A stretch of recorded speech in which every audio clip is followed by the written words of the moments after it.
धर्मांतरण अलग अलग तरीके से होता है। सिर्फ लव जिहाद करके ही धर्मांतरण नहीं होता, बल्कि लोगों का ब्रेन वॉश करके, आइडियोलॉजी बदलकर भी जिहाद किया जाता है और ये केरल में आज भी जारी है। न्यूज़ 18 इंडिया पर धर्मांतरण की पीड़िता ने आप बीती सुनाई। ये दास्तान न सिर्फ चेतावनी है, बल्कि हिम्मत और हौसले की मिसाल भी है।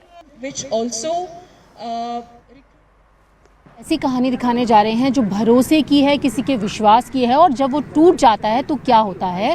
केरला स्टोरी तो सबने देखी होगी, और केरला स्टोरी जिन पर बनी है, श्रुति वो हमारे साथ बात करने के लिए मौजूद है। श्रुति, उस वक्त आप पढ़ाई कर रहे थे? जी, मेरा ग्रेजुएशन का वक्त में मेरा आइडियोलॉजिकल कन्वर्शन हुई। ग्रेजुएशन कंप्लीट होके मैं टीचिंग कर रही थी।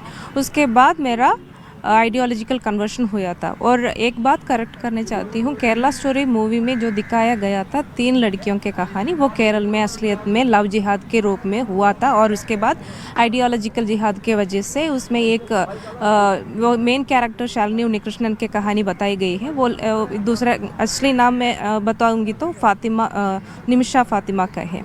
वो निमिषा फातिमा ऐसे ही फर्स्ट लव जिहाद का था, और फिर उसके बाद आइडियोलॉजिकल जिहाद की विक्टिम हो गई। अब वो कौन लोग थे, धर्म को लेकर क्या बातें करते थे, क्या कहते थे? जिस तरीके से पिक्चर में दिखाया गया कि जो फ्रेंड्स थे कन्वर्जन के दौरान, वो कहते थे कि ये ईश्वर भगवान की पूजा मत करो, ये भगवान है ऐसे, क्या ऐसा भी होता था?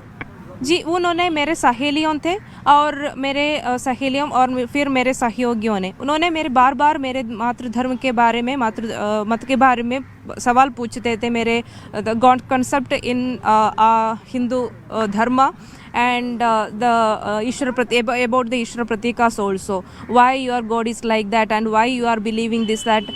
पहले तो जानने के एक कोशिश करने के एक रूप में प्रश्न कर रहे थे, और उसके बाद वे जब उन्होंने ऐसा लगा कि मैं जवाब नहीं दे पा रही हूँ, तब ये क्वेश्चन का स्वभाव थोड़ा अलग हो गया। उन्होंने क्रिटिसाइजिंग और मॉकिंग करने शुरू किए।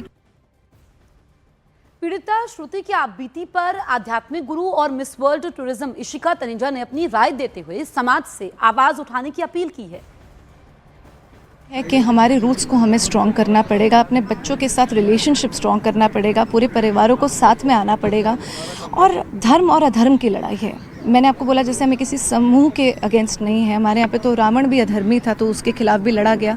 तो मुझे ये लगता है कि इट इज़ वेरी इंपॉर्टेंट कि हम अपने बच्चों को संभालें, उनको समझाएं। और आप ये देखिए ना, उनके पीछे एक बहुत ही बड़ा फाइनेंशियल एक गैंग है। अगर आप छांगुर बाबा की जैसे मैं बात करूं, जब 16-16 लाख एक ब्राह्मण लड़की का लगाया जाता है और अनुसूचित जाति का एक 8 लाख लगाया जाता है, तो वो आ ही इसी मेंटालिटी से रहे हैं कि मैं उसको ब्राइब करूं, उसको पैसे दिखाऊं।